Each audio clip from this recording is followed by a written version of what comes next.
Bueno, buenas tardes a todos, buenas noches a algunos otros que participan desde otras latitudes. Em, Mi nombre es Roxana Vogler, soy psicoanalista de la Escuela de la Orientación Lacaniana y de la Asociación Mundial de Psicoanálisis y directora de la Diplomatura de Psicoanálisis y Síntomas en el ámbito educativo de la Universidad San Martín y el ICDEVA. Y junto a las colegas que me acompañan en esta labor, Alejandra Corec, psiquiatra, psicoanalista, miembro de la Escuela de Orientación Lacaniana y de la MP, y Graciela Broski, coordinadora general, también miembro de la Escuela de Orientación Lacaniana y de la Asociación Mundial de Psicoanálisis. Estamos muy contentas de tenerlos a todos hoy aquí. Les damos la bienvenida a esta conferencia abierta. Es la primera actividad que tenemos de esta envergadura, de este estilo, en la conferencia que está en esta diplomatura universitaria anual recientemente inaugurada, que aspira a brindar un espacio de formación teórico-clínica donde se articulan los discursos analítico y educativo. Así que esperamos que este acontecimiento sea el puntapié de una serie. Queremos darle la bienvenida afectuosa y cálida a nuestra invitada especial, Vilma Cocós. Es un honor y un placer tenerte hoy aquí para trabajar con nosotras en este espacio. Y bueno, quiero agradecerte especialmente el esfuerzo que has hecho para estar aquí hoy con la diferencia horaria. Muchas gracias. Bueno, la mayoría de ustedes ya conocen a Vilma, pero quiero presentar su trayectoria. Ella es psicóloga clínica, es psicoanalista, miembro de la Escuela Lacaniana de Psicoanálisis y de la Asociación Mundial de Psicoanálisis, y ejerce su práctica en San Sebastián, España. Es docente del Instituto del Campo Freudiano y es miembro del Consejo Consultivo de la Antena para la Infancia y la Juventud de Bogotá. También ha sido responsable del Observatorio de Políticas del Autismo de la Asociación Mundial de Psicoanálisis y de la Eurofederación de Psicoanálisis. A su trabajo clínico se añade su labor en la transmisión del psicoanálisis y en la formación de analistas en el ámbito estatal, tanto en Europa como en América Latina. Es autora, coautora y compiladora de numerosos libros y publicaciones y participaciones en libros de psicoanálisis. Voy a nombrar solo algunos de ellos. Lo que Lacan sabía, es un libro de su autoría. La práctica lacaniana en instituciones, que tiene 2 tomos, 1 y 2. Nuevas formas del malestar en la cultura. Tiene su participación en el libro Inclusiones y segregaciones en educación. Es autora de Freud, Un despertar de la humanidad, y compiladora en El deseo trans, entre otros, solo para destacar algunos títulos. Bueno, voy a darle la palabra a ella, que nos hablará sobre el malestar en las aulas, los adultos ante el acoso en la infancia y la adolescencia. Y bueno, luego de su exposición abriremos el espacio para las preguntas, dándole prioridad a los alumnos de la diplomatura y luego al público. Así que bueno, sin más preámbulo, Vilma, te doy la palabra. Adelante. Bueno, buenas noches y muchísimas gracias por esta invitación, que me alegra muchísimo participar en en el trabajo de la diplomatura, que considero que es absolutamente necesario crear este espacio de interlocución entre la pedagogía y el psicoanálisis.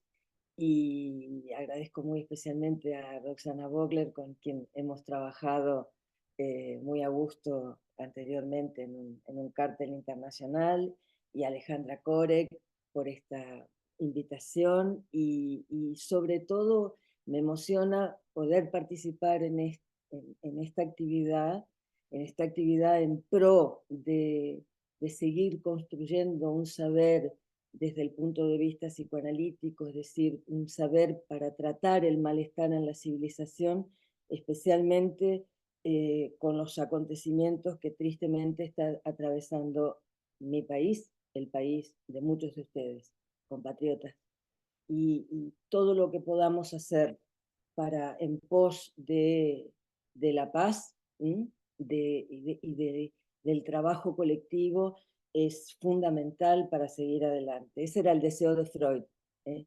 Cuando le contesta a Einstein y le dice, para nosotros la guerra es lo imposible de soportar. Es exactamente la definición que Lacan toma para, para cernir su concepto de lo real. Entonces, desde esta perspectiva, esta diplomatura está en la línea de la mejor tradición freudiana, es decir, de la época de entreguerras, donde los psicoanalistas freudianos trabajaban con maestros, con feministas, había un trabajo social impresionante, filósofos, tal, todo el mundo estaba interesado porque todo el mundo anticipaba que el psicoanálisis iba a contribuir a un cambio esencial en la vida de las personas. Y entonces, bueno, fue el momento en que surgieron instituciones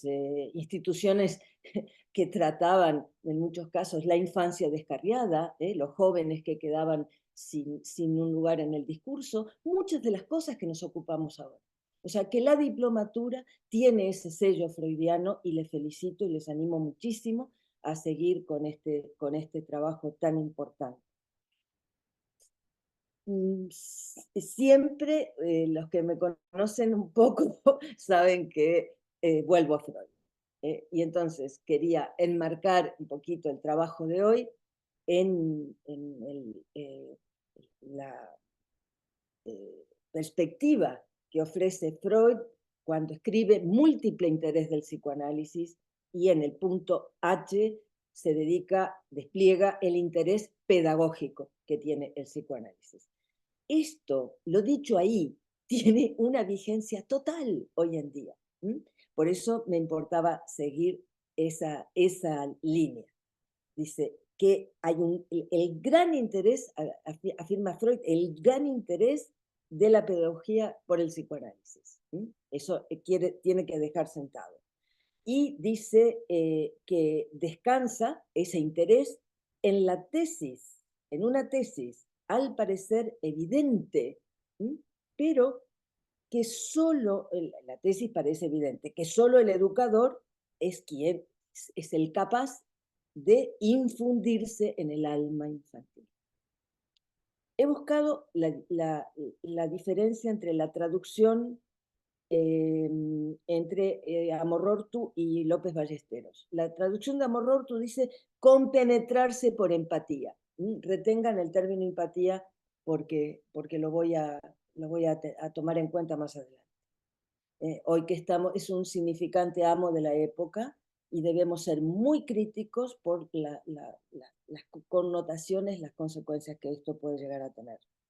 Entonces, pero Freud dice, la tesis es que los educadores son los que pueden infundirse o compenetrarse con el alma infantil. Sí, pero dice, si los adultos no comprendemos a los niños, no entendemos nada, porque hemos dejado de comprender nuestra propia infancia. La prueba, dice, es la amnesia infantil, porque de nuestra infancia tenemos apenas retazos, ¿verdad? Lo que él llamó recuerdos encubridores. Bueno, dice, las tentativas anteriores al psicoanálisis han dejado de lado un factor de importancia inapreciable. En los estudios pedagógicos se ha dejado de lado ese factor, que es la sexualidad en sus exteriorizaciones corporales y anímicas. Dicho en términos lacanianos, lo que se ha dejado de lado es el campo del goce. El asombro incrédulo, dice, respecto a las averiguaciones más seguras del psicoanálisis, el escepticismo con lo que tenemos que seguir luchando hoy en día en una batalla incansable, como dice la presentación de la diplomatura, contra la invasión de las teorías cognitivos conductuales sobre la educación, son las teorías neurolingüísticas sobre la educación, es una invasión y por supuesto que afecta a la formación en psicología, en fin, a lo que es el trabajo social, a lo que es la práctica clínica. Hay realmente una invasión de ese rechazo a las averiguaciones más seguras que aporta el psicoanálisis. Dice, sobre la vida psíquica. Entonces, eso nos da una idea de la distancia que separan las valoraciones que se hacen sobre la infancia, e incluso sobre nuestros procesos mentales respecto al niño. Ustedes saben que una de el axioma que puso en marcha el CIEN, es decir, el Centro de Estudios de la Infancia que puso en marcha Judith Miller, fue que el niño es un analizante por entero. Es decir, el niño en el campo del psicoanálisis es considerado un sujeto. Y Freud nos invita a desde la pedagogía, a hacer el mismo tratamiento, considerarlo como un sujeto. Es decir, dejar de lado cualquier idea del desarrollo, de la evolución. Tratarlo como un sujeto significa tratarlo como un sujeto del inconsciente, es decir, para el que existe el inconsciente y para el que existen las pulsiones. Es decir, que nuestra vida, nuestra existencia está regida por estas dos dimensiones y su articulación, su anudamiento, muchas veces problemático, evidentemente, como en el campo del síntoma y de la problemática, voy a decir, en general, de la violencia en las aulas. Con lo cual, es una invitación freudiana a familiarizarse, dice, con los resultados del psicoanálisis para no correr el peligro de exagerar la importancia de las emociones pulsionales socialmente inservibles o perversas que afloran en el niño. Al contrario, dice, se guardarán de toda tentativa de yugularlas al saber que tal procedimiento de influjo, es decir, el rechazar las emociones pulsionales infantiles por asociales, atención, ese procedimiento pueda producir resultados tan indeseables como la pasividad ante la perversión infantil tan temida por los pedagogos. Es decir, que la preocupación de cómo educar, cómo yugular, cómo evitar el carácter pulsional o perverso que presentan los niños, evidentemente Freud habló del niño perverso polimorfo, no habló del niño como el alma infantil, como si fuera el reino de la inocencia. Él presupone que ya esto está conseguido. Entonces dice, la severidad inoportuna y el precio que se paga por la pérdida de capacidad de rendimiento y goce que se pretende con la conquista de la normalidad exigida. Es un verdadero manifiesto de Freud para poner en tela de juicio la educación, pero la educación en su época y la de ahora también. Es decir, ¿qué idea se tiene de los niños cuando se implantan ya no solamente políticas educativas severas, sino que tenemos ya la ley metida en las aulas? En muchísimos casos directamente tenemos la ley, protocolos de acción, etcétera, etcétera. Es decir, que la actualidad de este escrito es enorme y dice, por favor, las contribuciones a la formación del carácter y de la sublimación, es decir, de todo el campo ético, de nuestras virtudes, dice, todo eso parte de las peores disposiciones. Está Nada de idealizar en la infancia. Freud es así de tajante. La educación debería guardarse mucho de cegar esas preciosas fuentes de fuerza y limitarse a promover los procesos que se orientan por el buen camino. Bueno, yo creo que firmamos todos esto, ¿no? Entonces él aboga por una pedagogía esclarecida por el psicoanálisis, esclarecida. Bien, tenemos que este esclarecimiento de la pedagogía, o esta articulación entre nuestros dos campos, porque felizmente en el campo de la orientación lacaniana nosotros trabajamos muchas veces en la intersección entre la pedagogía y el psicoanálisis, entre la clínica y la escuela. En muchísimos casos tenemos que coordinarnos con la familia, con el cole, con ir y venir. Es el analista lacaniano, como dice Gilles Caros, es un analista que se mueve, que coge el teléfono, habla con el maestro, dice lo que tal. O sea, no es el analista quieto de la IPA que se queda esperando para poder interpretar. El analista lacaniano es el analista móvil. Entonces, gracias al trabajo ingente de las instituciones de orientación lacaniana, tenemos una cantidad de recursos y de ideas para instrumentar en nuestra práctica diaria, en pos de una buena articulación con los maestros, con los profesores y, por supuesto, en pos de reconducir cuando las cosas se hacen problemáticas o difíciles, como dice Freud, con esas fuerzas por el buen camino. Esa es nuestra meta, nuestra función, nuestra ética. Que nadie se quede fuera. Es el principio de la inclusión lacaniana, que nadie se quede fuera. Y esto tiene unas consecuencias enormes, porque el problema esencial del ser hablante es tener un lugar. Y nada está garantizado para ese sujeto. Nada está garantizado que lo obtenga, que lo pueda cuidar, y que lo haga prosperar.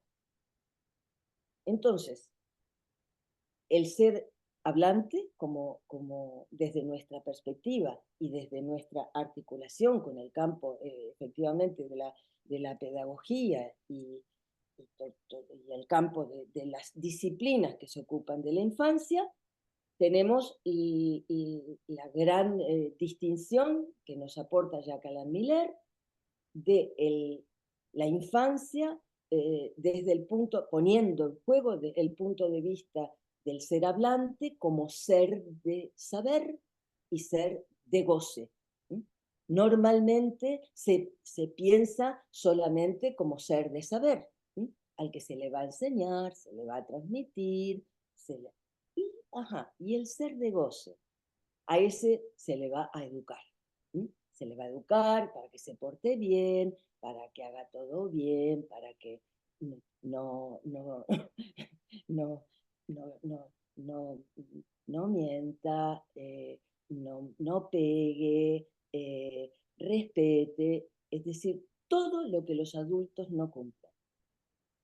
Exactamente todo eso. Entonces, sobre todo en la época actual, invocar esos valores de la educación como aquellos que van a permitir la entrada de un niño, de una niña en la escuela y en la actividad cotidiana para adquirir el saber, sentarse en su lugar y ser bonitos. Esto es no solo es una utopía, es desconocer absolutamente el mundo en el que nos movemos, donde desgraciadamente la violencia ha tomado tal dimensión, y si entendemos la violencia como la ruptura del lazo social, de los lazos sociales, es urgente que nos ocupemos de establecer cuál es la lógica a la que responde la violencia para poder intervenir en el mejor sentido y reconducir las cosas, como dice Freud,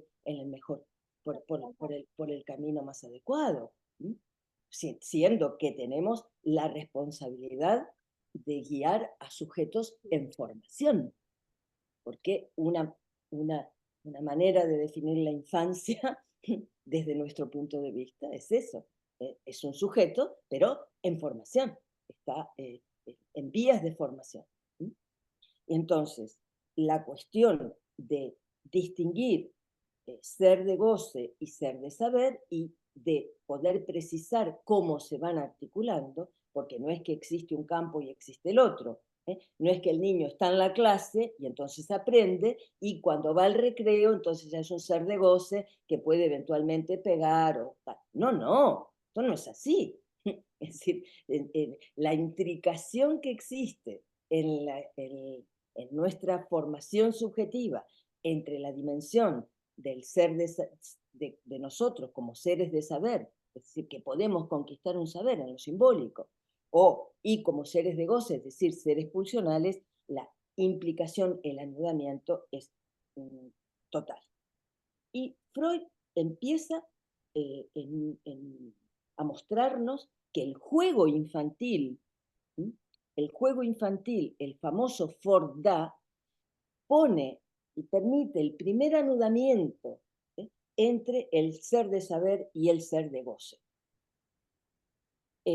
Para los que no lo tienen presente, este es la referencia clásica al juego de la bobina, es decir, que Freud se da cuenta que su nieto de 18 meses hace un juego repetitivo con una bobina en la cunita, que tira la bobina y la tira hacia afuera y la trae hacia sí mismo. Y entonces, entre Freud y la madre deducen que además se acompañan con o, a, que es el for, fuera, da, aquí está. Lo que a Freud le llama la atención es, dice, pero a ver, ¿por qué lo que más repite el niño, es decir, lo que más satisfacción le produce, es cuando la cosa no está?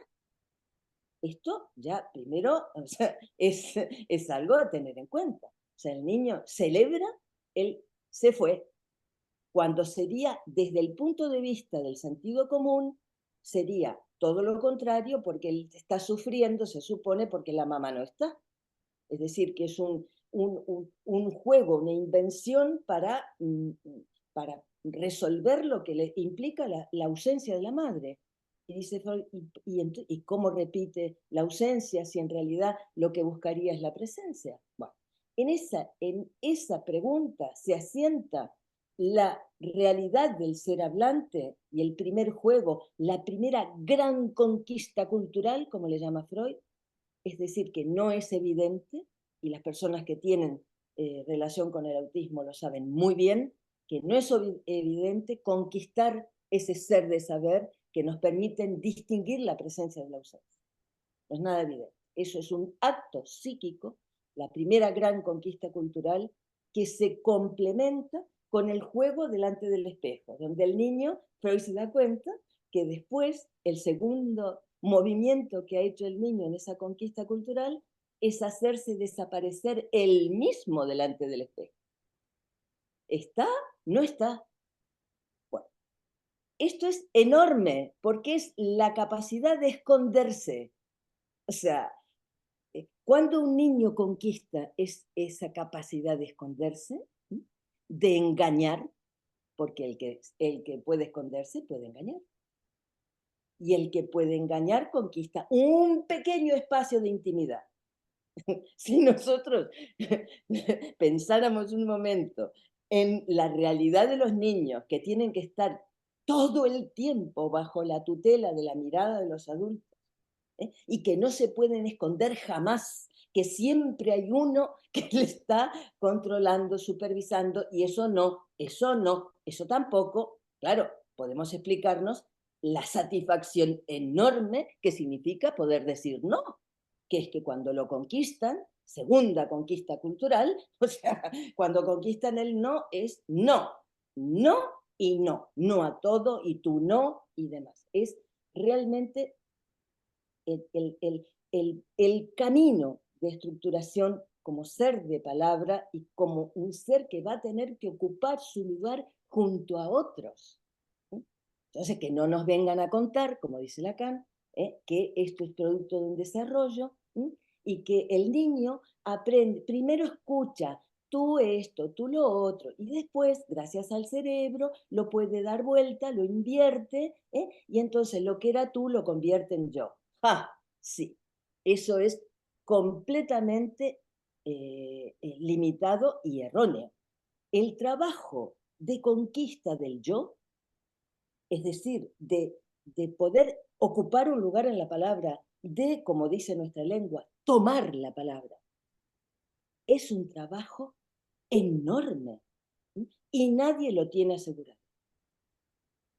Al punto que Lacan sitúa el desencadenamiento de la psicosis de Schreber en el momento en el que no puede tomar la palabra como tal, donde él, que era presidente de la corte de Dresde, un tipo que había, bueno, con una cultura, un erudito, un tipo extraordinario, de pronto ya no puede tomar la palabra y el agujero oclusivo lo lleva a tal punto que lo único que quiere es suicidarse, hace intentos de suicidio, lo único que percibe como soluciones es la muerte.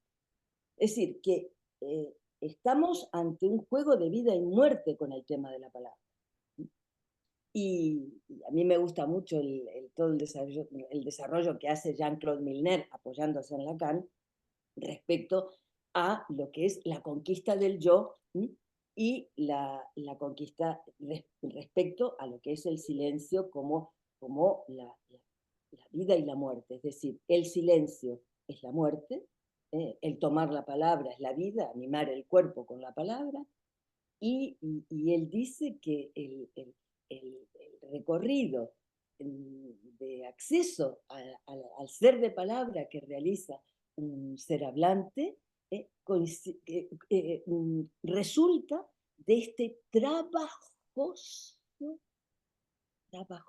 incorporación de su cuerpo a la estructura del lenguaje, es decir, a la estructura del pronombre, de cómo usar el pronombre, cómo saber callarse para que el otro pueda hablar y decir yo a su vez.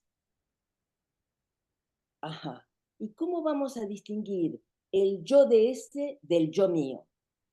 Ah, ya tenemos, ahí tenemos lo imaginario desatado, como dice Lacan. Lo imaginario, el yo, que en francés tienen esa ventaja que distinguen el je, el del enunciado, el pronombre, je tal cosa, del el yo imaginario, el moi. Nosotros tenemos en castellano uno solo, pero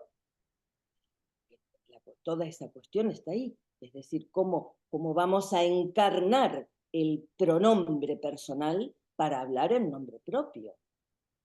No es nada evidente y en el espejo, si es lo imaginario lo que toma su lugar, como dice Lacan, lo imaginario despierta la pasión y engendra la opresión. Todos peleando por quién habla primero, quién juega primero, quien tiene contacto con los niños sabe que esto es, o sea, nada más ir a una guardería o en una casa donde hay hermanos, o sea, para que esto sea la batalla total. Es la batalla imaginaria por quién tiene el lugar. Es una disputa por el lugar, la disputa por los juguetes, por la atención, por tal, todo es una porque es muy difícil conquistar un lugar en la palabra. Hablar, como se dice ahora, en nombre propio.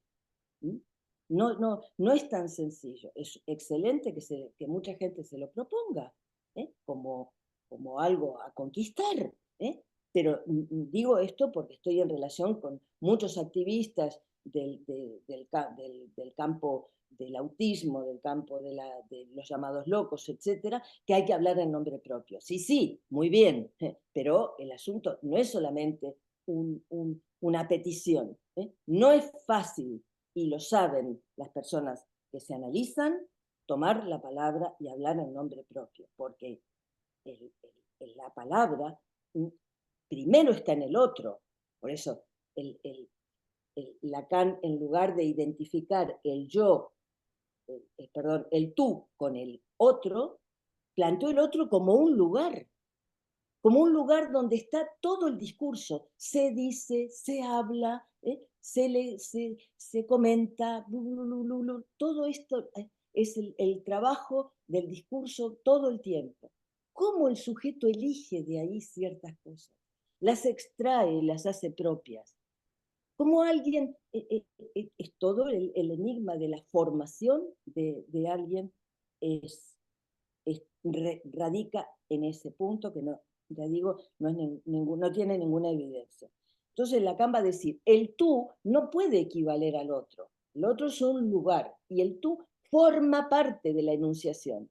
Porque cuando tomamos la palabra nos dirigimos a otro. Es decir, estamos en un lazo con otros, lo que llamamos discurso. No es por supuesto hay gente que hace monólogos, pero lo hace para reír, o, pero en general, para poder habitar el mundo, para existir, hace falta tomar en cuenta al otro y esta dimensión problemática de la palabra. Entonces, lo imaginario y la conquista de la palabra del lugar en la palabra se van articulando con el carácter pulsional, con la satisfacción que produce a unos más que a otros, hacerse escuchar, hacerse ver, pedir, o controlar y retener. Bueno, todas las pulsiones parciales se ponen en juego en esta relación con el otro y en el establecimiento del ser de palabra.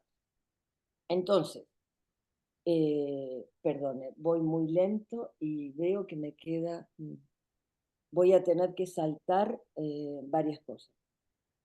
Pero les voy a sugerir algunas lecturas. Freud lleva las cosas hasta tal punto que dice, a ver, ¿cómo surge el pensamiento en el niño? A ver, ¿cómo alguien empieza a pensar?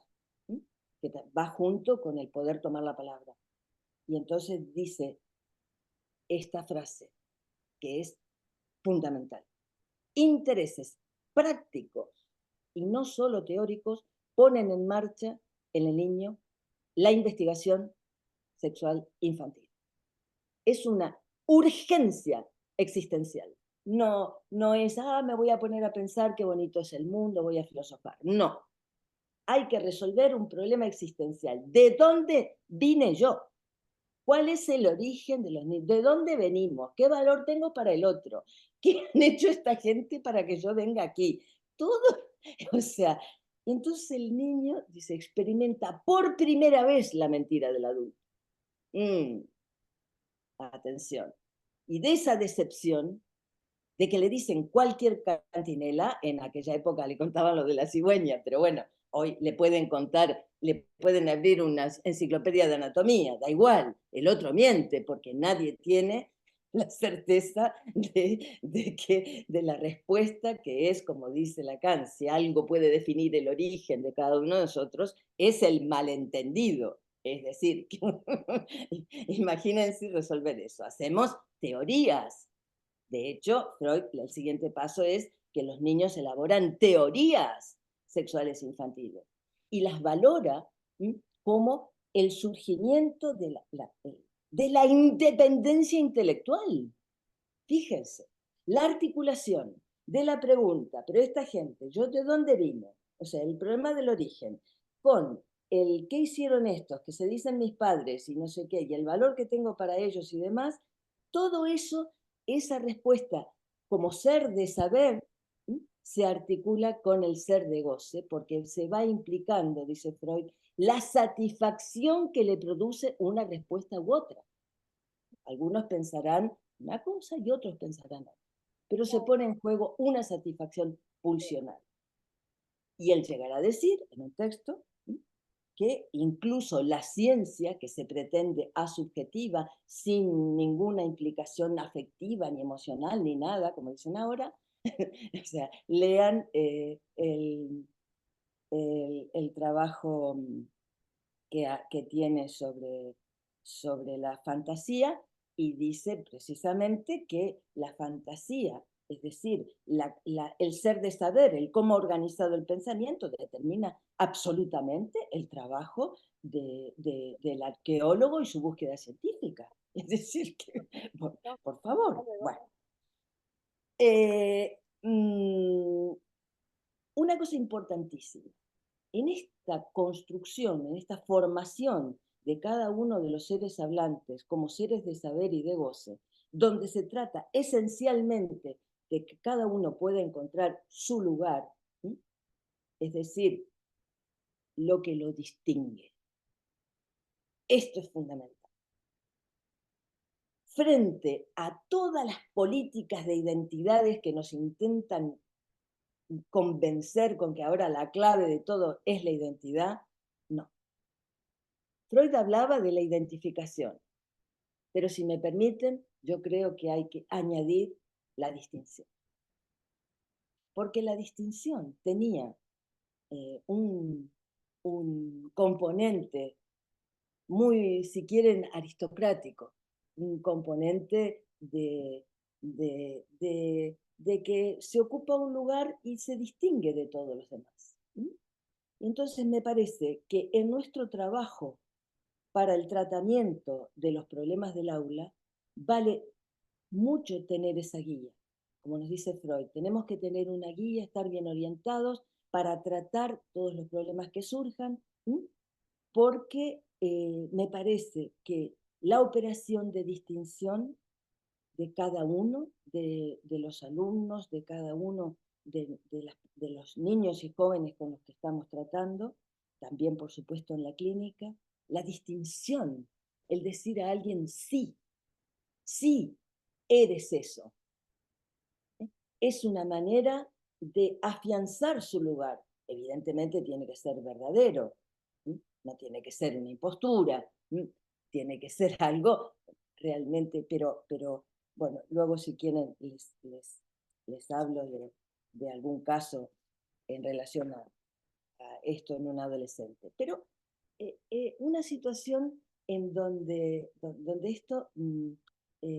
esta problemática de la distinción, de ocupar un lugar, me enseñó muchísimo y, me enseñó además sobre qué alternativas podemos tener para tratar la violencia en la escuela. Este chico fue adoptado, es ruso, y vino aquí con 3 años, es decir, hablaba. Pero sus padres adoptivos decidieron cambiarle su nombre ruso por un nombre español. Cuando empezó la escuela, o sea, este niño era, o sea, mordía, pegaba, no se estaba quieto, o sea, era una pesadilla para los profesores, para las maestras que intentaban controlarle, que lo intentaban calmar, que le intentaban decir, bueno, si te portas bien, entonces te damos esto, pero entonces venían los padres, bueno, una cosa impresionante. Estaban a punto de expulsar, de que fuera, que ellos no podían más con este niño. Bueno, me consultan a mí. Y entonces me entero que en el aula del niño hay otro niño que tiene su mismo nombre.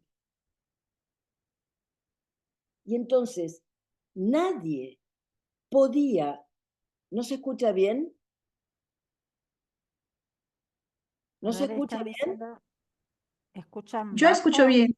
Escucho Sí, bien, pero están sí, poniendo sí, que sí, se escucha un poco sí, bajo sí. algunos, O pero yo sea, escucho esto bien, se estaba Vilma, ¿eh? potenciando, era la lucha infernal por quién era el que podía responder a ese nombre y ocupar ese lugar. Y entonces el niño reaccionaba, pues respondía, es respuesta de lo real, era pegar, rechazar, porque no era, nadie le otorgaba el lugar que él merecía. Entonces fue tan sencillo como descubrir esto, es decir, que había dos que usaban el mismo nombre, y crear una estrategia que permitía distinguirles. Bueno, hoy Pedro es Pedro 1 y Pedro 2, pero mañana es al revés. O modos así de distinguirle. Bueno, hoy, Pedro es el que cierra la puerta y el otro Pedro es el que la abre. Fin de la violencia. Se terminó. Fin. O sea que tenemos, como dice Bruno de Allier, nuestra responsabilidad es hacer inexistir la violencia. Por supuesto, yo seguí trabajando con el niño un tiempo más porque él de alguna manera me vino a explicar que él necesitaba que hiciéramos el trabajo de distinción en su propia casa y así entrar al padre. Entonces jugábamos con el padre y demás hasta que el padre entendió la lógica por la cual era importante que en la casa se pudieran distinguir los lugares, los 4 lugares, la mamá, el papá, su hermana y él. Pero distinguir quiere decir nombrar, quiere decir hacer el hueco en donde alguien va a ser reconocido como tal, como sujeto. ¿Mm? No es una cuestión de que se resuelva así, de un plumazo. Hay que hacer un trabajo y por eso el niño hacía pasar al padre a veces y jugábamos hasta que aprendieron a contar hasta 4, como dice la Lacan. Contar hasta 4 no es nada fácil. ¿eh? Y el día que aprendieron a contar hasta 4 se fueron. Bueno, en relación a la cuestión del acoso y de la violencia, porque estas violencias, digamos, en el campo de la infancia, en lo que es la guardería, los primeros cursos y demás, o sea, tiene que ver esencialmente con eso, con ocupar un lugar. Pero en el momento de la pubertad se añaden otros factores, que es la... Freud habla de la pubertad, la metamorfosis de la pubertad como la apertura de un túnel cuyos eh, agujeros se van horadando simultáneamente.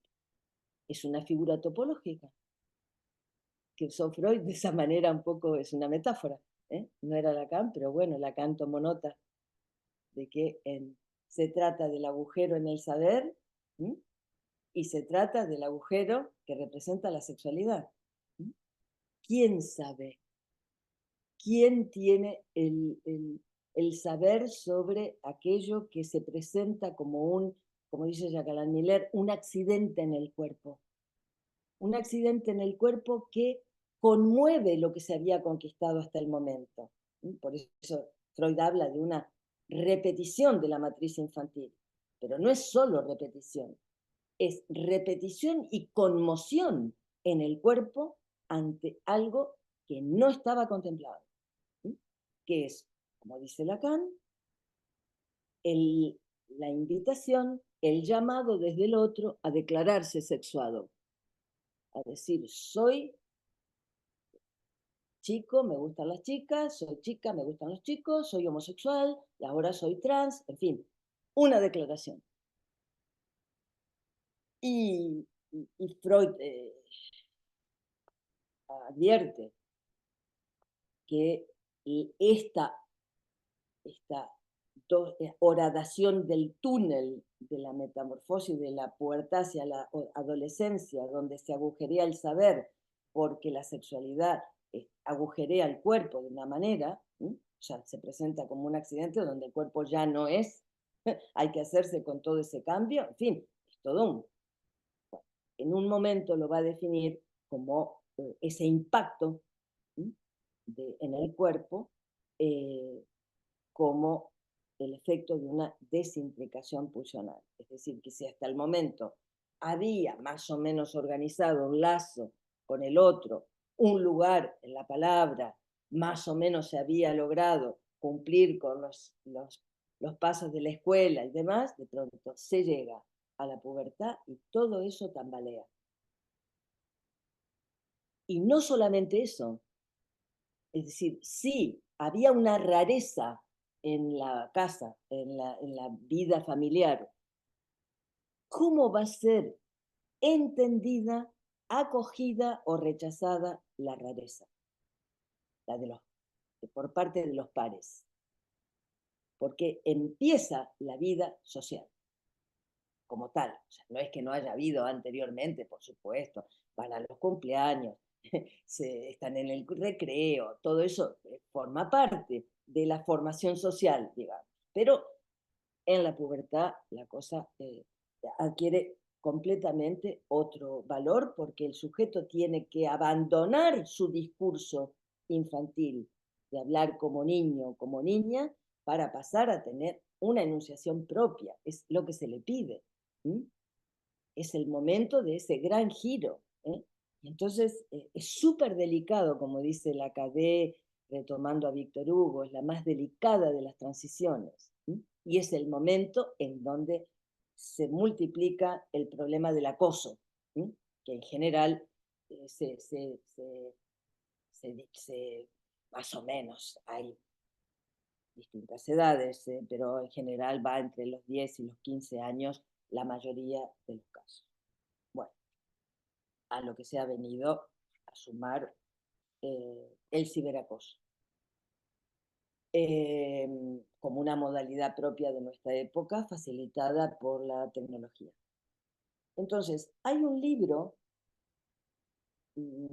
respecto a que trata esta vida online que hacen hoy en día los jóvenes y que a veces se acompaña, pero muchas veces no, de la vida online, de la vida en directo, como dicen algunos, ¿no? La vida presencial. Bueno, esto en el caso del acoso tiene un particular tratamiento y ha recibido investigaciones particulares. Y bueno, existe este libro que yo no sé si se ha traducido al español, pero es un libro publicado por la Universidad de Yale, un trabajo hecho durante, no sé si 10, 15 años, que se titula Se compliqué, y como subtítulo, las vidas digitales, o sea, las vidas online de los adolescentes. Este trabajo merece la pena conocer porque incide en la interrogación sobre la posición de los adultos ante el fenómeno del acoso, ¿sí? Ante la violencia en las aulas.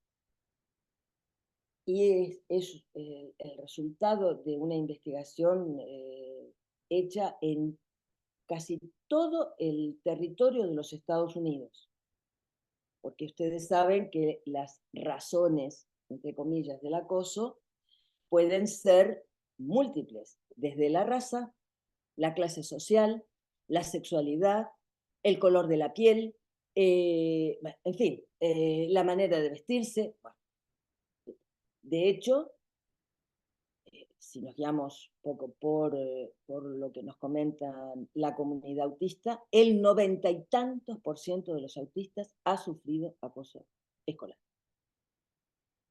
Es decir, que es un tema que nos importa muchísimo, tanto en relación al autismo como en relación a las orientaciones que podemos dar, como en relación a la clínica, desde luego. Bueno, el interés de este libro, que por cierto yo lo conocí a través de Philippe Lacadé, el interés es eso, o sea, es cómo un análisis, como se dice, etnológico, antropológico, sociológico, si ustedes se fijan en la bibliografía, no hay una cita a Sigmund Freud, ni una, ni a Jacques Lacan, a Foucault sí. Pero, ¿en qué sentido está tomado el fenómeno? ¿Cómo analizan el fenómeno? Y bueno, lo analizan desde un punto de vista sociológico, es decir, como un fenómeno que ocurre ahora, siempre ha ocurrido, es verdad, siempre ha ocurrido, pero que ahora toma unas características diferentes, como lo indica el propio nombre, ciberacoso. Entonces, la cuestión es que la conexión entre la necesidad de encontrar un lugar, teniendo en cuenta todo lo que comentábamos antes, ¿sí? Sobre todo en el momento de la pubertad. Es decir, que qué se va a hacer para responder a esta exigencia nueva de estar en el mundo. ¿Sí? Y de qué modo los adolescentes se comunican, hacen grupo, y de qué modo van tratando ellos mismos con esta realidad que implica, dice la autora, mezquindad y crueldad. Esos son los nombres que pone a la dimensión pulsional o perversa, que hay que tener en cuenta si seguimos a Freud en la vida infantil y las consecuencias que tiene en la escuela y en la educación. Ella habla de mezquindad y crueldad. Creo que no confiesa que ha leído a Freud a su manera, porque Freud hablaba de que si algo caracterizaba a las pulsiones es que eran crueles y egoístas. Entonces ella, dentro del Se compliqué, que es la vida de los adolescentes hoy en día, pues analiza los efectos que tiene sobre los jóvenes la cuestión de los medios de comunicación y cómo se ha disparatado el tema del acoso, y cómo los medios de comunicación y las asociaciones de padres y demás han promovido las leyes antiacoso. Ustedes saben que el protocolo es acoso o bullying, tolerancia cero. Entonces, esa parte es interesante. Es interesante cómo ella logra desentrañar un poco esa lógica. Es decir, que una cierta idea que se hacen los adultos sobre lo que es el acoso, le lleva a condenarla, como si no hubiera otra manera de resolverlo que la justicia. Y ella propone que los adultos tomen en cuenta, la autora, tomen en cuenta los 3 factores que caracterizan el acoso. 1, tiene que haber agresión. 2, repetición. 3, desequilibrio de fuerzas. Son los 3 factores que se unen para que se pueda diagnosticar, digamos, que hay una situación de bullying o de acoso. Las respuestas que deben dar los adultos. Ella ha entrevistado profesores, padres, pero sobre todo jóvenes. Y el valor que tienen esas entrevistas es que los jóvenes presentan el modo de ponerse a distancia del control de los adultos, el modo de no tomar tan en serio muchas veces. O sea, ellos mismos proponen distinguir lo que llaman el sarcasmo o las bromas de lo que es realmente un acoso. En una situación, por ejemplo, muy complicada, en un trío que se armó y hubo una situación de celos, porque el chico y la chica se empezaron a juntar más y el chico se puso celoso y empezó a hablar mal de la chica. Bueno, ya está, acoso, la chica, no sé qué, inculpando al chico. Y en realidad la chica no quería denunciarlo, ni quería que se tomaran medidas contra él, porque ella sabía que es gay y que la posición de religiosos ortodoxos de sus padres lo iba a hacer una condena muchísimo peor. Es decir, ese tipo de contextualización del acoso, si las cosas no son A más B, no son blanco-negro, sino que hay que verdaderamente interesarse, si es que te dejan, porque muchas veces ni siquiera comentan con un adulto, ni con un profesor. Tienen códigos de protección, tienen códigos de deformación, se los arreglan entre ellos. Pero muchas veces, y esto lo sabemos, los jóvenes no se dirigen al profesor con, oiga, mire, tengo un problema de acoso. No, se dirigen con una pregunta. Oiga, ¿qué podría hacerle una pregunta tal sobre lo que dijo sobre filosofía? Porque a mí igual me interesa estudiar filosofía. Claro, empiezan así. ¿Qué se van a lanzar? Tienen una medida de protección, lógico. Y si los adultos saben escuchar esa demanda y se dan cuenta que es un signo, un pedido de hazme un lugar distinguido, necesito un espacio para hablar, entonces el adulto tiene opción eventualmente de ganarse la confianza y de intervenir. Pero si lo primero que se hace es aplicar el protocolo, ella lo dice, el protocolo sin contextualización, así a lo bestia, no tiene ningún efecto positivo. Todo lo contrario. Crea dificultades en el grupo de los chicos, crea problemas entre los profesores y los padres. Bueno, eso sí que es una batalla campal. Pero les digo, para que tengamos en cuenta que esto viene de los Estados Unidos, ¿cómo no? Las sugerencias a los adultos. Atención. Es importante proteger a los jóvenes. Bien. Es importante darles medios de comprender y de actuar. Ajá. Es importante reforzar la resistencia. Y es importante ayudarles a reconocer sus sufrimientos. En fin, es importante que yo, maestro, lo sé. Y ocupo el lugar del discurso del amo. Yo soy el que sé, el que puedo ayudarte, al que me puedes contar los sufrimientos, refuerza tu autoestima y tu resistencia. Es decir, es un discurso netamente cognitivo-conductual y americano. Es decir, es la reedición del discurso del yo, del reforzamiento del yo que hacían los que se decían freudianos y que desvirtuaron completamente el invento de Freud y lo transformaron en una práctica de adaptación a la realidad. Y entonces ella dice, la clave, resistencia y empatía. Bueno, frente a esto, Lacan, si me permiten traducir, empatía por intersubjetividad o reciprocidad, que es lo que Lacan en el seminario que acaban de publicar, que acabamos de, la edición establecida por Jacques Alain Miller, ¿verdad? En la lógica del fantasma. Bueno, hace una crítica total a la noción de intersubjetividad.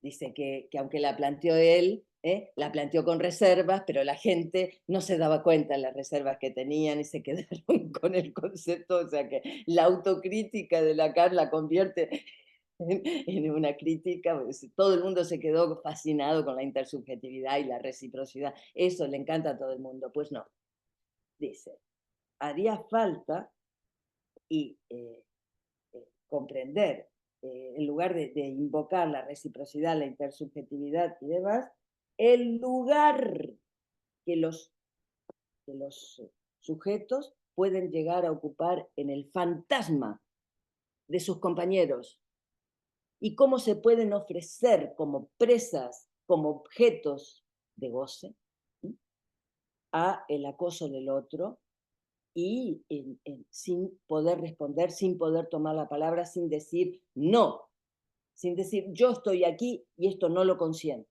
¿Por qué hay ese consentimiento al maltrato?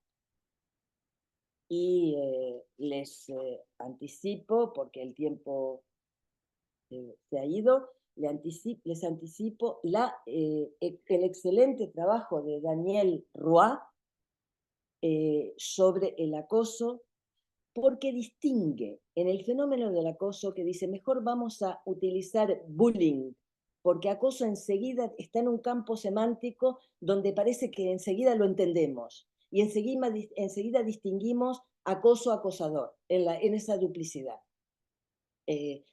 Perdón, acosado-acosador, o víctima y verdugo. Entonces dice, primero, vamos a distinguir en el fenómeno del acoso 3 participantes.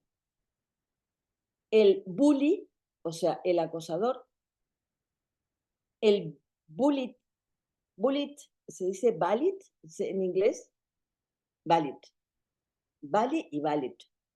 Y los bystanders, que son los testigos pasivos. Eso es interesante. Hay 3 partes en juego. Y él se pregunta, ¿cómo es posible que se mantenga el pacto de silencio?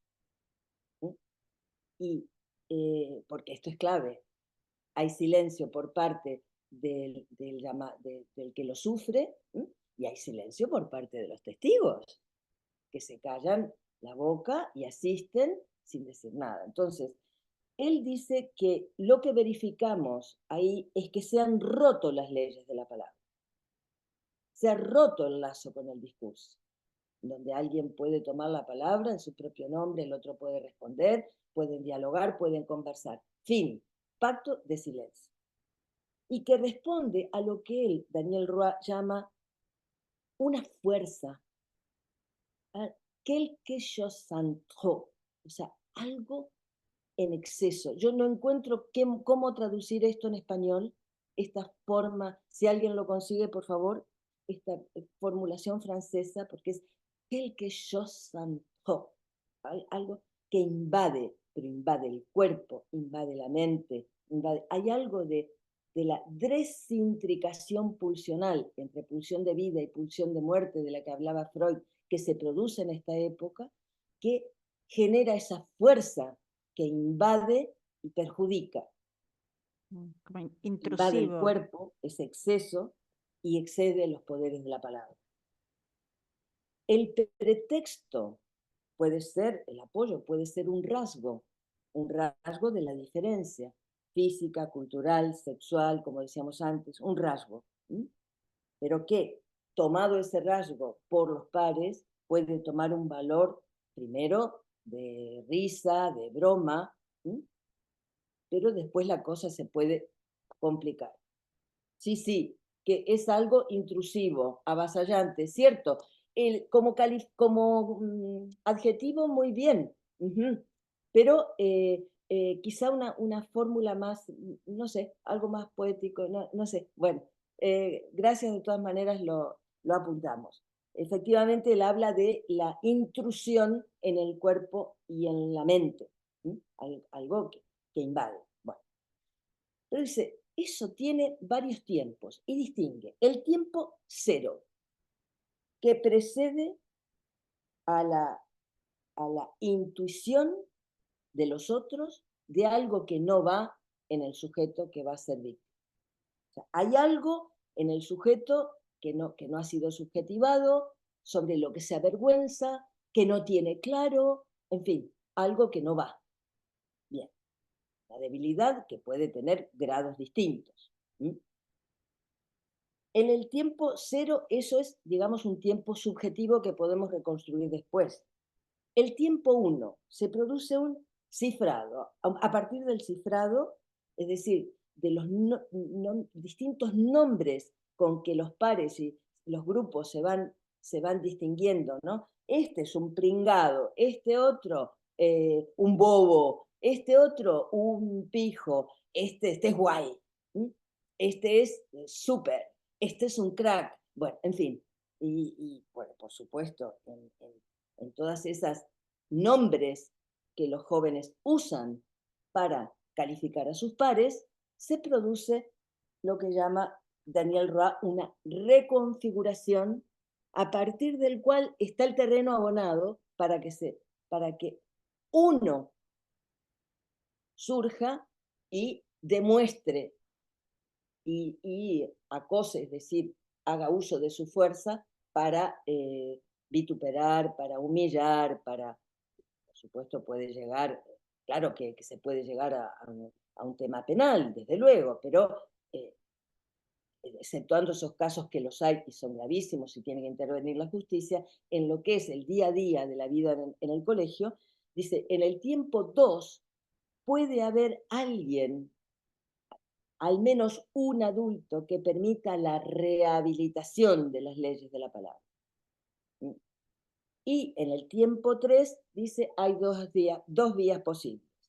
O bien se apuesta por el circuito de las marcas distintivas, donde cada uno va a ocupar su lugar, con su enunciación propia, su nombre propio, o se penaliza.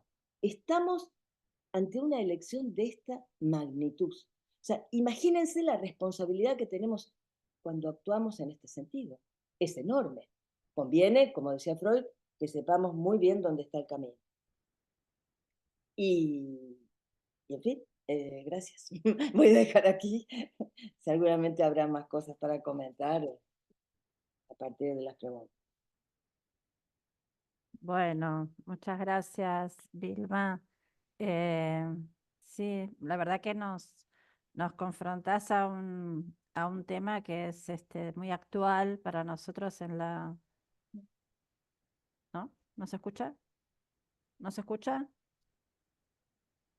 A ver. Sí, sí, se Sí, escucha. sí, Está bien. sí, se escucha. Se Sí. escucha. Ah, Ahora sí. bueno. No, te agradecía entonces tu exposición porque, bueno, me parece que pone en la mesa un tema que es de suma actualidad y que nos confronta a nosotros también con la posición ética que tomamos también como analistas frente a bueno, situaciones límite donde tenemos una palabra de más, una palabra de menos o una orientación errónea, ¿no? Es como que decide muchas cosas sobre la vida de un sujeto a veces y en esas tempranas edades, ¿no? Yo me acordaba de algo que dice Lorán respecto a esta etapa también de la pubertad y la adolescencia, que dice así, luego de la infancia, la cuestión crucial que se plantea es la de saber cómo formar pareja con el goce, intentando hacerse un cuerpo. Ese goce con el que se forma pareja no es reductible a la metamorfosis de la pubertad, sino que el nuevo goce surge también de las nupcias con la pulsión de muerte, que se presenta en otro modo que durante la infancia, en una subjetivación diferente donde el otro semejante está en juego. Entonces, me parece que justamente allí, ¿no? Es donde se reedita de alguna manera esto que vos estás planteando, ¿no? Como que se reeditan esas elecciones o ese ser de saber que el niño va construyendo, ¿no? En sus primeros años de vida, que luego está totalmente articulado con su posición como ser de goce también, digamos, ¿no? Y cuáles van a ser las respuestas que se van a reeditar en sus nuevas elecciones a partir de la pubertad. ¿Y a qué lugar va a parar el partener, ¿no? Los distintos partener, el amigo, el partener sexual. Y bueno, tal vez me parece interesante poder pensar si tenías algún caso o alguna viñetita corta como para poder dar cuenta un poco de una intervención, ¿no? Desde el psicoanalista, la posición del psicoanalista frente a la adolescencia, y cómo hacer con esta pulsión de muerte, creo que está como muy en primer plano en el acoso. Sí, y en relación a lo que dices, también, claro, como el abismo que se abre ante el joven, ¿no?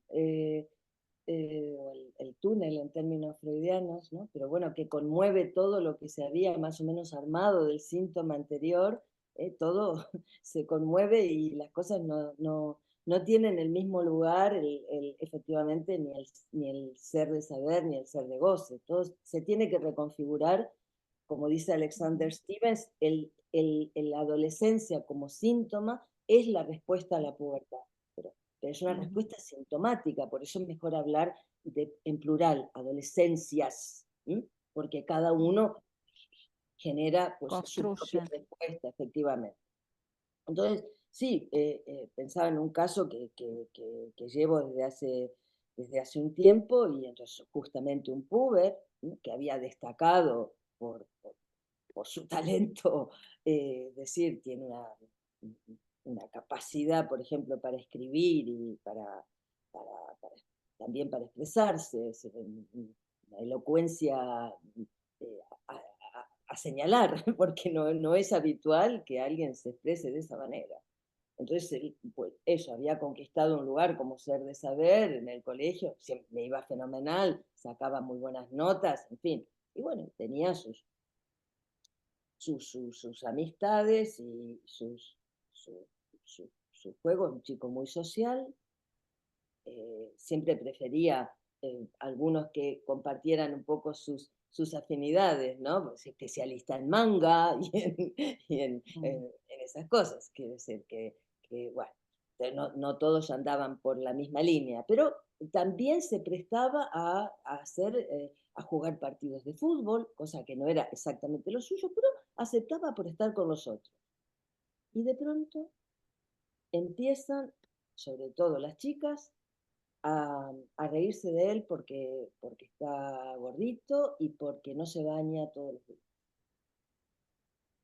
Bueno, esto que empieza así, que empieza a circular, que empiezan los rumores, porque hay toda una cadena que se va formando. Entonces ya empiezan los chicos, se crea una situación que él se empieza a sentir fatal, ya no quiere ir al colegio, en fin, los profesores inmediatamente aplican el protocolo de bullying y generan una situación caótica porque hay que tener vigilancia todo el rato y vigilancia en el recreo y vigilancia y vigilancia. Bueno, finalmente la madre decide, ya están separados los padres, pero bueno, la madre decide que lo va a cambiar de colegio. Entonces, lo cambia de colegio. En el colegio, yo, hablando del analista móvil, me desplazo al colegio para hablar con el director, para hablar con la tutora y para proponer una colaboración y un trabajo en red a plusieurs para que la acogida en este nuevo lugar, el hacerle lugar, se obtenga a partir de una distinción ya perdida, porque ya las cosas no le iban tan bien, por supuesto, con el saber. Entonces, bueno, yo me ofrezco en este sentido, sobre todo porque él no quería entrar. Tenía miedo, se pegaba a la madre, pero también le pasaba en sesión. Muchísimas veces se angustiaba y quería que la madre entrara a la sesión y hablara en su nombre. Cosa que, por supuesto, acepté bien, en fin. Y entonces él establece una relación con un chico con el que se hace amigo y se vuelve a reiterar algo del malestar con las chicas. Entonces, no quiere volver al colegio. Pero en lugar de coordinarnos con un buen hacer, como yo había propuesto toda una reinclusión medida con ritmo, con tiempo y demás, bueno, aplican el protocolo y tiene que venir a clase y tiene que venir y respetar las normas. Entonces, lo que parecía al principio una buena acogida se transforma en otra vez la punición, otra vez la institución que condena, que exige, que dice, que le quita lugar al sujeto, finalmente. O sea, porque la punición actúa se supone, sobre el agente del maltrato, pero ¿y las consecuencias que tiene sobre la víctima? Y la condena a la que se puede llegar a someter de ser víctima para siempre, todo esto no se tiene en cuenta. Entonces, bueno, como aquí no es lo mismo, aquí tiene que venir. Y así crearon una fobia escolar. Con una primera disposición positiva del niño y de la madre, estábamos todos dispuestos a colaborar en este gran tejido. Pues no quiso volver al colegio y hubo que generar ese dispositivo de ayuda en casa que vienen profesores y le dan las clases para que él no pierda. Bueno, fue muy complicado y tal, y felizmente a final de curso, es decir, la semana pasada, tuvimos la gran noticia de que ha vuelto al aula, después de pasarlo fatal. Pero fue necesario todo este tiempo de su trabajo subjetivo, de él que había quedado sin lugar, sin distinción, sin una relación importante y creativa con la palabra y con el saber, solamente surgía su ser de goce, quedó como ser de goce del otro, de los pares, insultado, humillado. Entonces, con eso desapareció, por supuesto, su distinción como ser de saber.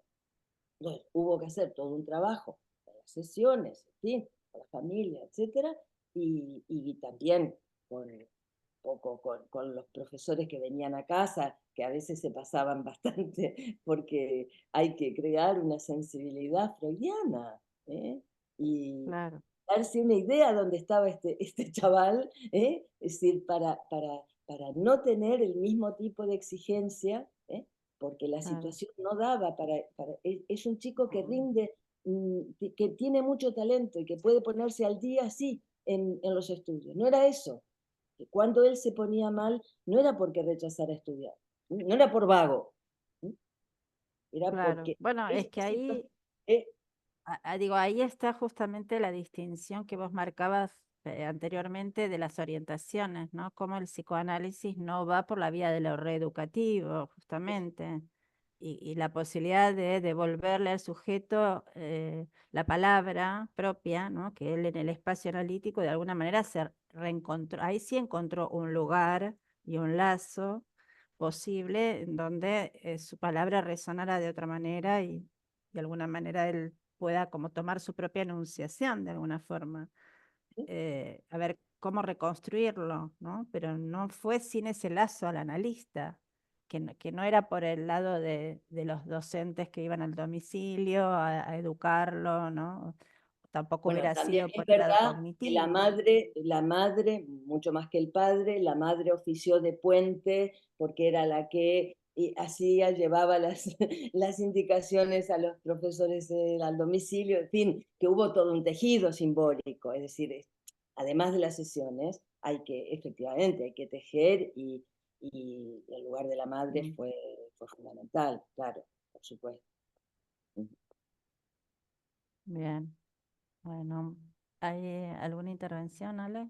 Vilma, yo te agradezco primero la pasión para transmitir, ¿no? Porque tu estilo creo que, bueno, a todos nos toca y a mí me parece fundamental esto que vos distinguís de la responsabilidad del adulto, porque en el tema del bullying muchas veces se queda en la perspectiva justamente de los niños, de los jóvenes, o sea, en la lógica esta, binaria, acosador, acosado y se le esquiva a la responsabilidad del adulto, ¿no? Ya sea directivo, docente, y vos señalás la posibilidad que tiene un analista que está concernido en este campo de cómo también intervenir respecto del adulto para que el adulto también tome su palabra, porque es toda una apuesta ir contra un protocolo, ¿no? O sea, yo lo que escucho es las dificultades de los mismos adultos en cómo ellos por ahí se protegen con el protocolo, pero por las dificultades que tienen en tomar su propia enunciación, en profesores, directivos,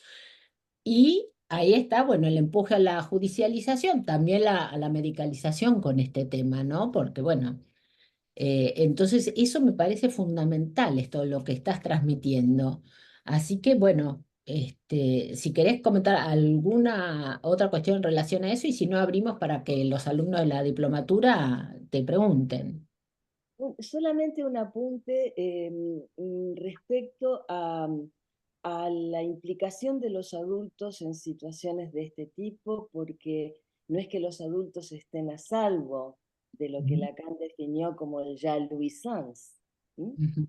porque eso mismo que viven sus alumnos, a lo mejor de otra manera un poco más civilizada, se pone en juego en la sala de profesores, o en su partido político, o en el grupo de mujeres, o en... Es decir, todo el tiempo debemos estar alertas y advertidos respecto a esta yo-centró, a la jalousie, a los celos que despierta la relación con el otro, porque nadie está a salvo de esto. Entonces, por ejemplo, en el caso de los niños, les iba a comentar un caso que muy bonito que se presentó también en el Instituto del Niño, donde se demostró que al tratar las cosas de una manera diferente, es decir, orientada por el psicoanálisis, se demostró que el llamado acosador también era presa de otro acoso, porque también se reían de él por otro motivo. Entonces, no es que es muy importante que el adulto no tome partido, ¿no? En general se tiende a tomar partido por la víctima, y muchas veces con razón, pero para entender la lógica que está en juego y realmente darle una solución, porque muchísimas de estas situaciones de acoso se resuelven hablando, en clase. En este caso, la maestra tuvo una idea fenomenal, que los puso a trabajar sobre el tema del acoso. A uno le dijo una cosa, al otro le encargó otra, e hicieron una gran conversación sobre el acoso. Fin, pasó. El problema de la penalización es que muchas veces instala el acoso y genera un malestar irresoluble, diría. Y en los profesores también, por su propia impotencia. Es decir, el estar orientado solo por el discurso del amo, usted debe saber, usted debe infundirle empatía, usted debe darle, ¿cómo se llama?, lecciones para que tengan autoestima y voluntad, usted tiene que no sé qué, usted tiene la precisa, pero no. Es decir, el aliviarles de lo que le indica el discurso del amo, de que él como adulto tiene que saber. Y aliviarles en el sentido de que no se sabe todo. Es importante para captar la lógica de una situación de este tipo, colocarse en la situación de la interrogación, del interés, no de la condena, no del juicio, no de la intervención inmediata, sino dar un tiempo. Porque de eso depende la buena solución, la buena resolución de las cosas.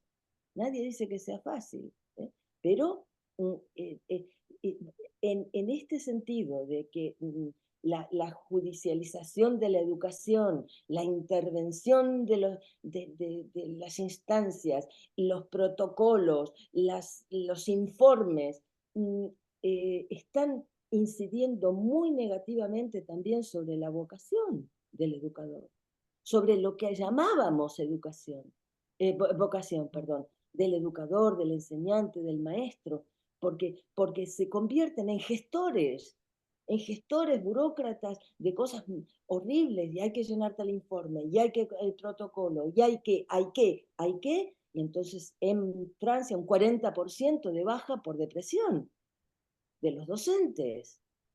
Y ni que decir en otros lugares, es decir, ¿por qué? Porque la depresión es el efecto de la caída del deseo. ¿Quién puede querer volver a las aulas con este panorama? Si su propio lugar, hablando de que el acoso se resuelve con el hacer lugar, es que también los propios educadores peligran, o sea, su propio lugar peligra con todas estas medidas, que vienen ya sabemos de dónde. Es la industria de la psicología americana. De la misma manera que introdujeron en los años 50 la psicometría, pues después introdujeron lo cognitivo-conductual. ¿Es así? En la diplomatura estuvimos trabajando justamente los tiempos lógicos lacanianos para pensar el acto educativo.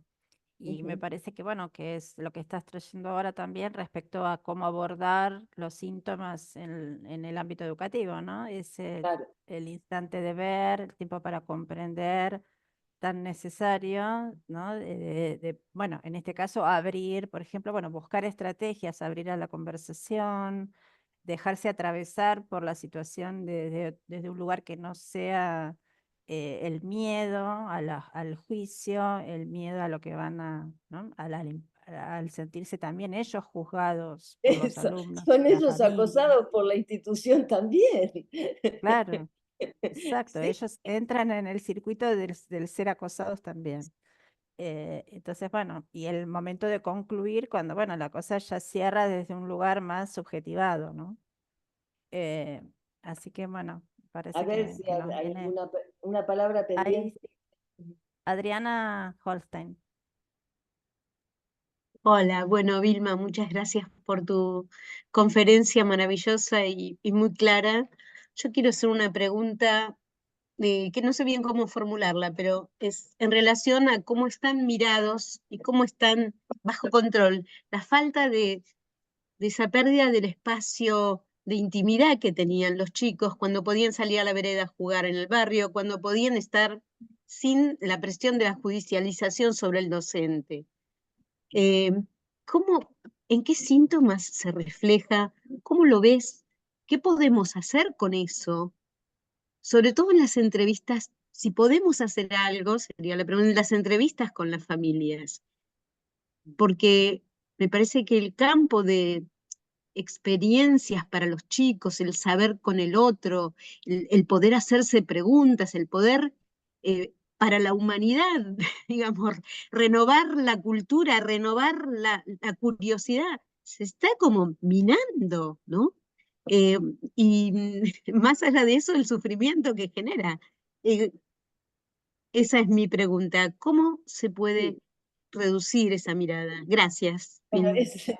es una pregunta muy importante que concierne, digamos, a poder captar también las condiciones de la época, porque, bueno, aconsejo el libro de Gerard Bachmann, que se llama El Ojo Absoluto, ¿sí?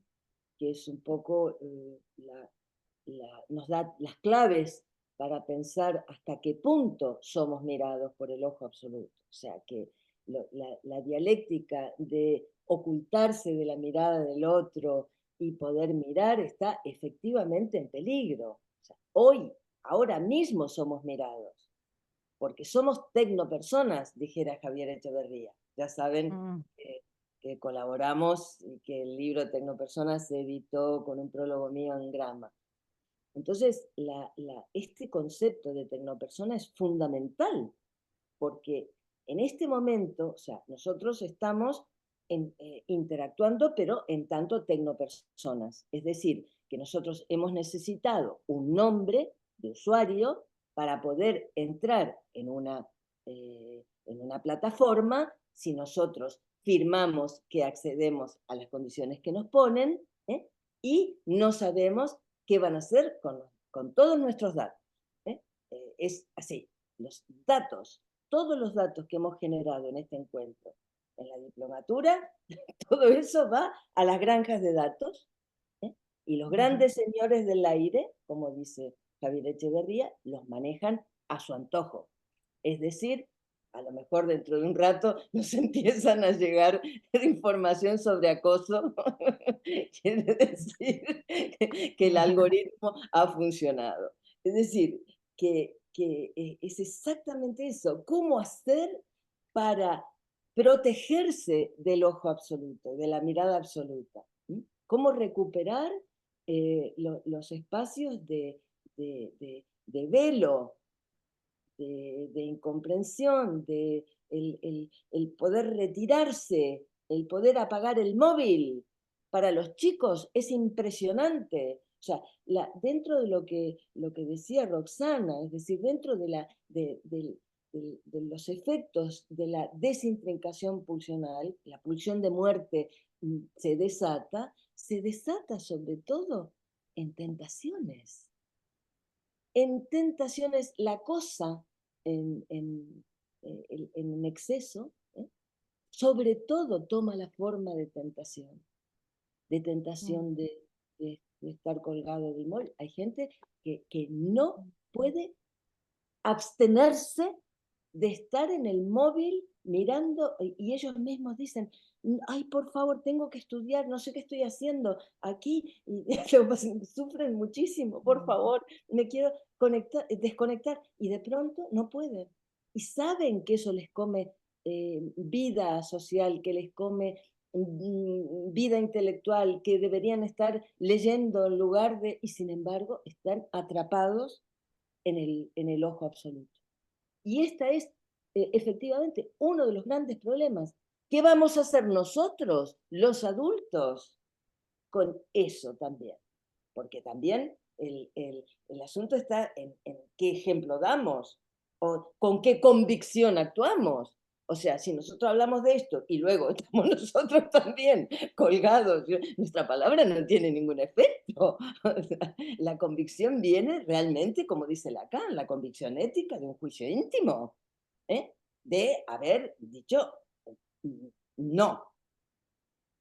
Y ahora empieza también a intentar legislarse, prohibido el móvil, prohibido tal, prohibido... Ahora, todo es a través de la legislación, pero el asunto es cómo lo resolvemos en cuanto a problemática del goce y en problemática de verdad paranoicizante, de la mirada constante, ¿eh? De algo que no se detiene. Y los bebés tienen que estar con la cámara por si los padres tienen que ver. Es una locura, es una locura ocasionada por el ojo absoluto. Es decir, ¿cómo podemos velar y retomar la importancia de lo íntimo? Porque en el ciberacoso lo que ha pasado es que el acoso normal se ha disparado por el ciberacoso, pero con una de las cosas que comenta la autora, el autoacoso, es decir, de gente que está desesperada porque no existe, porque no tiene lugar, se genera una tecnopersona, un nombre tal, y va evaluando qué efecto tiene el ciberacoso sobre la gente que le interesa. Es decir, que la autoflagelación toma nuevas formas también. La automutilación, con las escarificaciones en Internet, los testimonios, los vídeos, unos se comentan a otros, en fin. Es decir, que estamos ante síntomas, los síntomas de la mirada, ¿sí? Inhibición, síntoma y angustia relativo a la mirada. Ahí tienes un trabajo por hacer. Ánimo. Muchas gracias. Bueno, hay 3 preguntas más. No sé, Vilma, si tenés ¿Vale? Vale. disponibilidad y bueno, cerramos Sí. allí después. Bien. Álvaro. ¿Se escucha? ¿Se escucha? ¿Se escucha? Sí. Sí. No, bueno, primero, bueno, agradecer. Concuerdo con esto que decía Roxana, creo que era, en que hay cierta pasión a la hora de transmitir que causa deseo de saber, ¿no? Y que es algo que venimos trabajando en esta diplomatura, que es muy importante. También, nada, digo, agradecer por, digamos, por las diversas declaraciones en torno a favor de la educación pública. Me parece, nada, algo muy, muy importante y muchas gracias por eso. Nada, de vuelta, muy bueno. Algo que me surgía la duda porque vos hablabas de identidades y hace poco, eh, nada, me encontraba charlando con dos compañeras, bueno, una compañera y un compañero justamente. Una compañera que ella, bueno, tiene exceso de peso y ella, eh, hay algo empieza a haber, no sé si es que empieza, hay una comunidad, digamos, vamos a decir comunidad gorda, verdaderamente que se reivindican como gordas, bueno, se lo voy a decir así. Pero por otro lado está un compañere, que es no binaria, ¿sí? No se identifica ni con el género masculino ni con el género femenino. Y en esa charla, no charlábamos de que ellos sí se reivindican como, no sé, por ejemplo, yo soy no binaria, otro compañero otra compañera, bueno, yo soy lesbiana, digo, y bueno, por ahí desde el lugar más del psicoanálisis, bueno, pero tal vez lo que lo, es cuánto el tema de la Se corta. identidad, Sí, no se como te a escucha perfecto. veces no es bien, bueno, pero nosotros, o sea, escucho, voy a apagar la cámara, a ver. Nada, esto que, ¿qué hacer frente a estas situaciones donde la identidad, por un lado, desde el psicoanálisis, muchas veces intentamos desidentificar, pero ¿qué hacer con estas identificadas que de cierta forma le hacen un lugar al sujeto? Eso. Esto me interesa muchísimo, esta cuestión, porque lo que vemos, por ejemplo, en el caso del autismo, y si hablamos de espectro autista, también hablamos del espectro LGTBI, que muchas veces coinciden, donde el tema de la identidad ha cobrado muchísima importancia, ¿no? De hecho, tú te refieres a la cuestión del- del- de las identidades LGTBI, X, etcétera. Pero también hay más, como decías, como los gordos, etcétera. Bueno, yo creo que el problema es que la conquista de una nominación, como puede ser eh, soy tal, soy X, no resuelve la existencia como ser de saber y ser de goce. Puede aliviar en un momento, por supuesto, ¿sí? Pero la única alternativa que deja a mucha gente es la comunidad. Y la comunidad, lo que yo llamaba tecnotribu autista, la comunidad tiende a encontrar los rasgos comunes, no lo que les distingue como personas. Esa es la paradoja. Y nuestra intención como práctica lacaniana del psicoanálisis es recuperar el valor distintivo, la singularidad de alguien. ¿Eh? Y que, por supuesto, que eventualmente puede hacer comunidad con otros, pero me preocupa esa deriva hacia la política en el sentido de que no deja otra salida que la comunidad, que hablar en nombre de la comunidad. ¿Se entiende? Bien, gracias. Vivi Jaife. Me parece que en parte respondiste con esto que comentaste recién. Yo pensaba me parecía muy interesante el concepto de distinción, ¿no? Y quería pedirte si por favor podías ampliar un poquito eso, porque pensaba eso, que en la búsqueda desesperada, ¿no? De hacerse un lugar, muchas veces aparecen nombres, ¿no? Muy fijos, o por ahí lugares como esto que vos comentabas del acosador, ¿no? También como un modo de hacerse un lugar, ¿no? ¿Qué rasgos debería tener esta condición que vos decís, de distinción para poder pensar como resolución esto que decías recién, ¿no? Este, del ser de saber y de goce, ¿se entiende?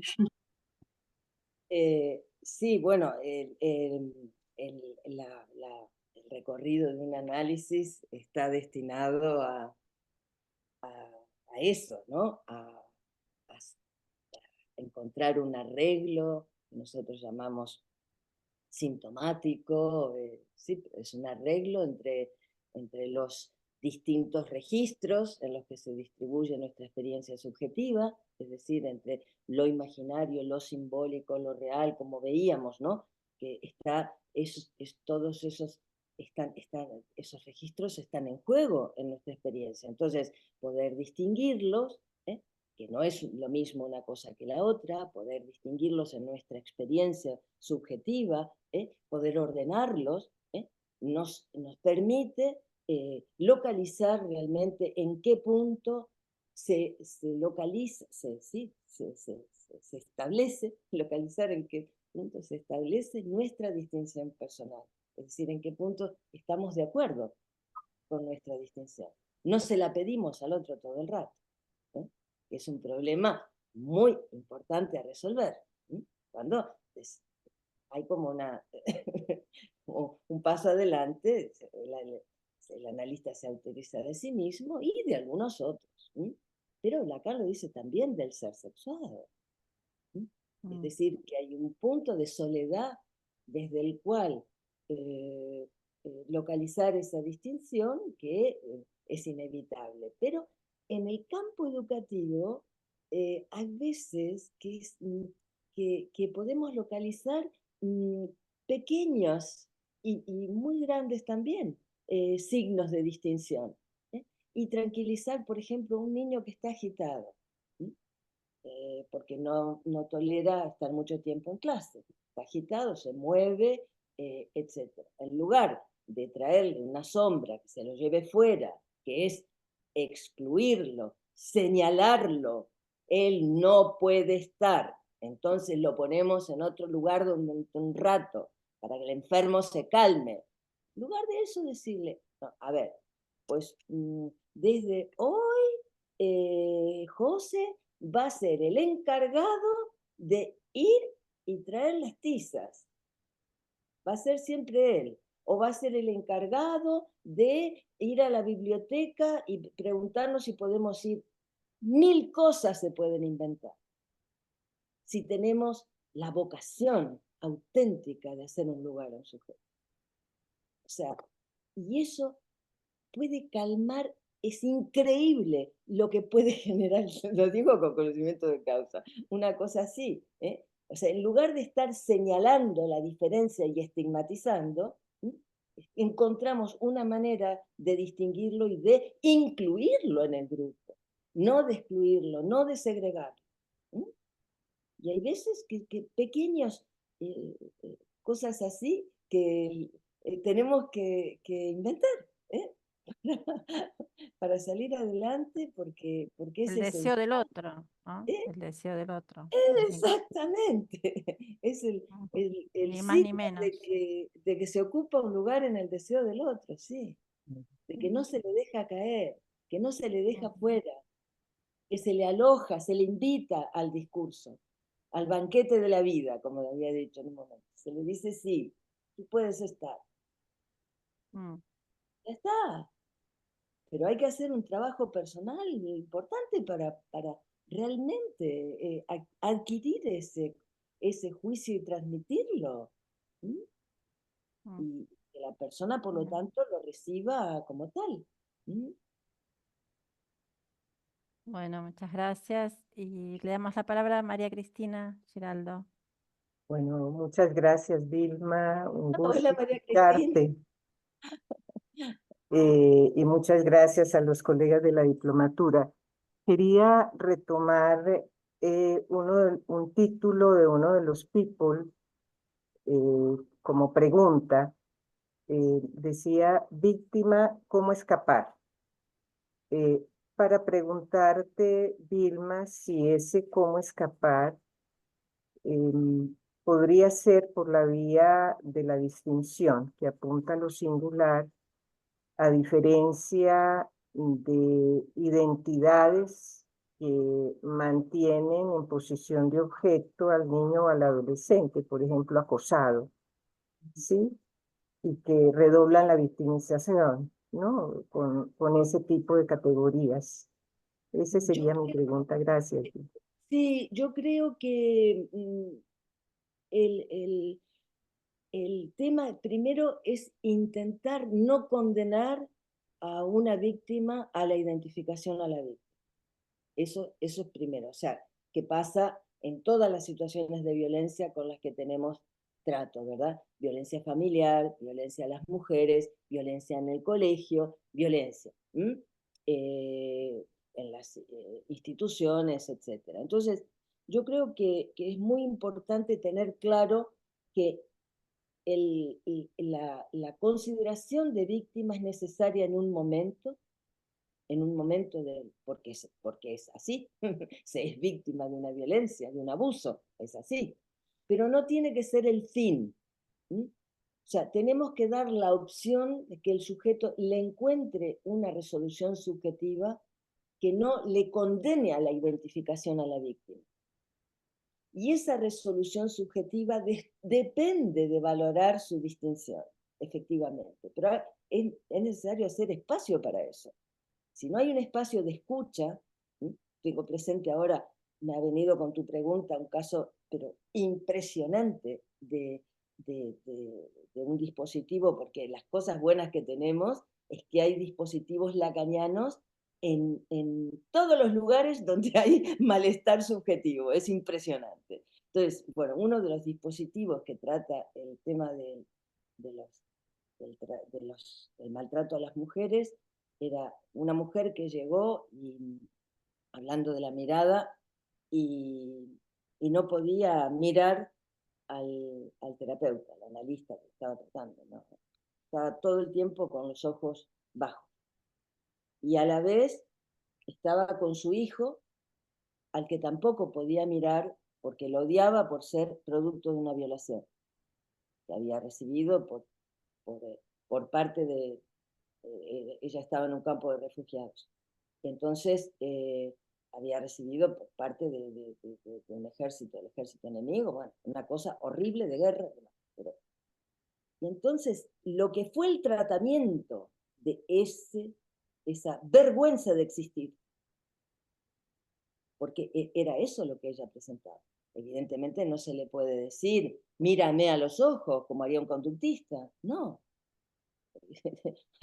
Un tratamiento exquisito, elegante, fino y de una gran sensibilidad para que ella pudiera, sobre todo, recuperar la mirada, abandonar el lugar de víctima y el lugar de la vergüenza, y poder, por ejemplo, también mirar a su hijo. O sea que este caso creo que yo lo menciono porque es tan esclerecedor de lo que significa el horror de una mujer maltratada, violada, tal, y que no tiene salida, que es precisamente el dispositivo que se puso en marcha en Turín con Paola Bolgiani. Paola alertaba ahora de nuevo el protocolo que se pone en marcha enseguida con el maltrato a las mujeres, y no por lo tanto no dan espacio a que se abandone ese lugar de víctima y se conquiste otra distinción, ¿sí? Que no sea la identificación a la víctima. Para eso hace falta un trabajo subjetivo, personal, darse la opción, pero alguien se la tiene que dar también. Para que alguien se dé esa opción, alguien le tiene que hacer un lugar a su palabra, evidentemente. ¿Sí? Entonces, este punto es fundamental. Y hay otra consideración a raíz de tu pregunta, que es el tema del tratamiento de la víctima. Yo había escrito sobre eso desde los distintos discursos. Porque en el discurso analítico, como bien dice Eric Laurent, lo real es más importante que la verdad. Y entonces, en el caso de pederastia horrible que hubo en Francia, de todo un pueblo comprometido, bueno, una cosa impresionante que Eric escribió sobre eso, es muy enseñante, porque al principio se tomaba los testimonios de los niños, niños, bueno, en fin, víctimas de pederastia, cambiaban el testimonio, decían una cosa un día, otra cosa otra, primero esto, lo otro, bueno. Total, que tuvieron que prescindir, y Eric decía, el maltrato institucional infligido a los atormentados niños. O sea, es que encima de lo que han pasado, el maltrato institucional de tener que repetir y otra vez el testimonio y compararlo y no sé qué, hasta que por fin dejaron de lado a los niños, porque evidentemente lo real es más importante que la verdad. En muchísimos casos, sobre todo en casos de psicosis de esta magnitud. Sí, este punto es esencial, el tratamiento de la víctima. Bueno, Vilma, muchas gracias. Ya es casi medianoche. Sí, ¡Pobre ya Vilma! estamos. Es retarde para vos. Bueno, Muchísimas Sí, gracias. ha sido te un dejamos placer. descansar. Un placer conversar contigo. Gracias. Gracias a todos. Un abrazo. Descanse. Un abrazo. Pilar Santoyo de México, la veo ahí. Hola. Roxana, Alejandra, María Cristina. Hola, ¿qué tal, Pilar? Mucho gusto. Hola. Hola, Pilar. Bueno, después nos escribes la pregunta, a ver si Va, querías sí, sí. decirle. Sí, Ah, muy querías. bien. Vale, adiós, que les vaya muy bien. Ánimo con la Gracias, Vilma. diplomatura. Gracias. Saludos Gracias. desde México. Chao. Saludos. Chao. Chao, Los chao. participantes de la diplomatura Gracias, Vilma. nos tomamos Cerrá 15 el minutos video. y nos conectamos con el link de Zoom de la diplomatura ahora. Cerramos esto y en 15 minutos nos conectamos.